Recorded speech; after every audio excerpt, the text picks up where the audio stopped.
यह कहानी एक छोटे से गांव की है जहां लोग आपसी प्रेम और सहयोग से जीवन व्यतीत करते हैं। यहाँ के निवासी सरल और सादगी से भरे हुए हैं, जिनके दिल में दूसरों की मदद करने की भावना प्रबल है। लक्ष्मण एक मेहनती और ईमानदार व्यक्ति था, लेकिन वह अक्सर यह सोचकर परेशान रहता था कि सबसे अच्छा दान क्या है। वह चाहता था कि वह अपने जीवन में कुछ ऐसा करे जिससे दूसरों को अधिकतम लाभ हो सके। गांव के बुजुर्गों ने उसे कई तरह के दान के बारे में बताया, जैसे अन्नदान, वस्त्रदान, शिक्षा दान, लेकिन लक्ष्मण को संतोष नहीं हुआ। उसे लगता था कि कुछ और भी हो सकता है जो सर्वोत्तम हो। लक्ष्मण का संघर्ष यही था कि वह यह जानना चाहता था कि सबसे अच्छा दान क्या है। वह गांव के लोगों से, बुजुर्गों से और अपने दोस्तों से इस बारे में चर्चा करता रहता था। सभी ने अपने अपने दृष्टिकोण से उसे बताया, लेकिन लक्ष्मण को किसी भी जवाब से पूरी तरह संतुष्टि नहीं मिली।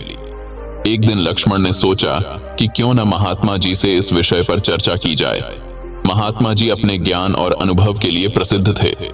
लक्ष्मण ने महात्मा जी से मिलने का निर्णय लिया और आश्रम की ओर चल पड़ा। लक्ष्मण ने महात्मा जी से मिलकर अपनी समस्या बताई। महात्मा जी मुस्कुराए और बोले, लक्ष्मण, तुम एक सच्चे और नेक दिल इंसान हो। तुम्हारी समस्या का हल बहुत सरल है, लेकिन इसके लिए तुम्हें खुद अपने भीतर झांकना होगा। सबसे अच्छा दान वह है जो दिल से दिया जाए और जिससे दूसरों की भलाई हो। महात्मा जी ने उसे कुछ समय के लिए आश्रम में रहने और वहां की सेवा करने की सलाह दी। लक्ष्मण ने महात्मा जी की बात मानी और आश्रम में सेवा करने लगा।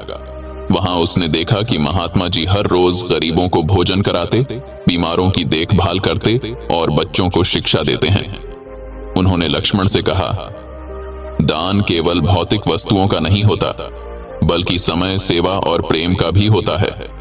कुछ हफ्तों बाद लक्ष्मण को समझ में आने लगा कि सबसे अच्छा दान क्या है। उसने देखा कि महात्मा जी अपने समय, ज्ञान और प्रेम को बांटते हैं, जिससे गांव के लोग लाभान्वित होते हैं। वह समझ गया कि सबसे अच्छा दान वही है जो सच्चे दिल से और बिना किसी स्वार्थ के किया जाए। लक्ष्मण ने अब अपने जीवन का उद्देश्य तय कर लिया था।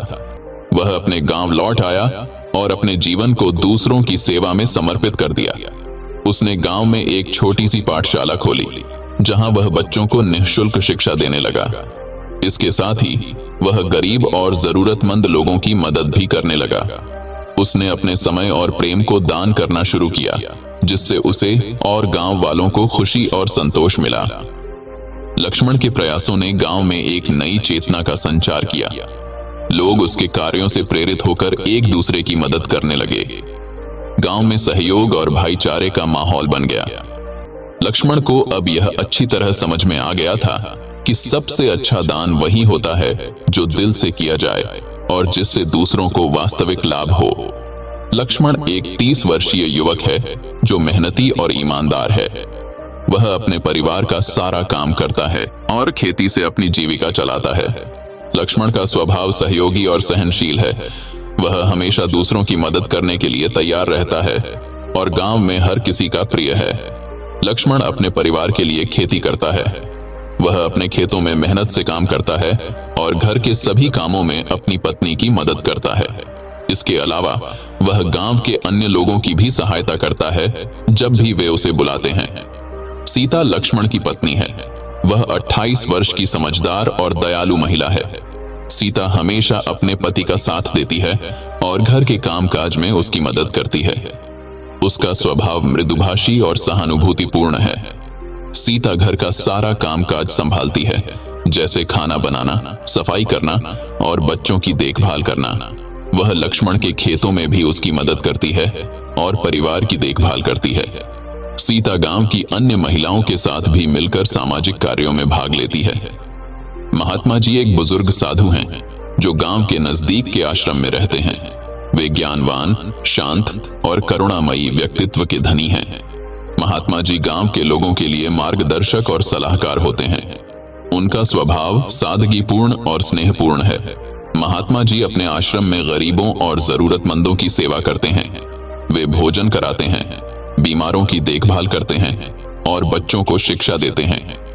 वे गांव वालों को आध्यात्मिक और नैतिक शिक्षा भी देते हैं और उन्हें सही मार्ग पर चलने की प्रेरणा देते हैं। रामू 15 वर्षीय किशोर है जो लक्ष्मण का पड़ोसी है। वह चंचल, चपल और उत्साही है। रामू लक्ष्मण का बहुत आदर करता है और उसकी मदद करने के लिए हमेशा तत्पर रहता है।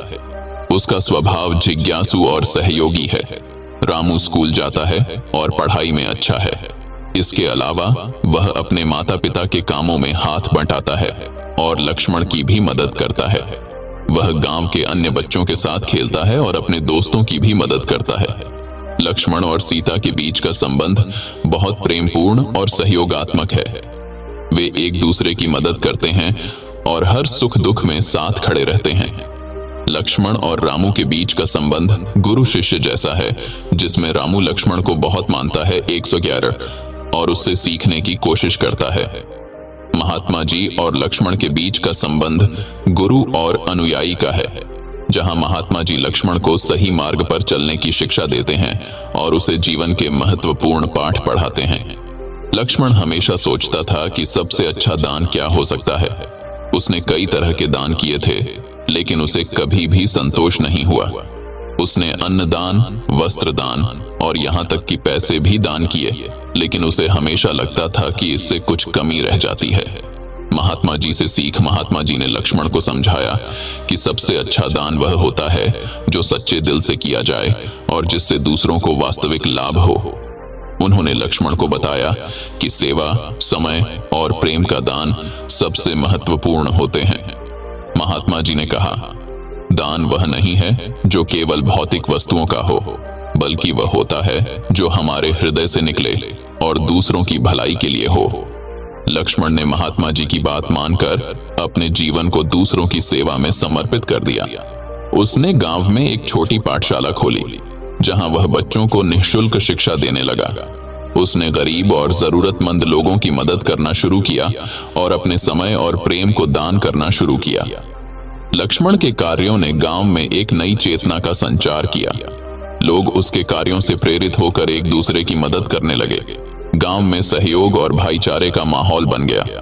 लक्ष्मण को अब यह अच्छी तरह समझ में आ गया था कि सबसे अच्छा दान वही होता है जो दिल से किया जाए और जिससे दूसरों को वास्तविक लाभ हो। यह कहानी हमें सिखाती है कि सबसे अच्छा दान वही है जो बिना किसी स्वार्थ के सच्चे दिल से किया जाए। यह दान केवल भौतिक वस्तुओं का नहीं, बल्कि समय, सेवा और प्रेम का भी हो सकता है। महात्मा जी ने लक्ष्मण को सही मार्ग दिखाया और उसे सबसे अच्छा दान करने का महत्व समझाया। इस प्रकार लक्ष्मण ने अपने जीवन को दूसरों की सेवा में समर्पित कर दिया और वास्तविक खुशी और संतोष प्राप्त किया। नमो बुद्धाय। धन्यवाद।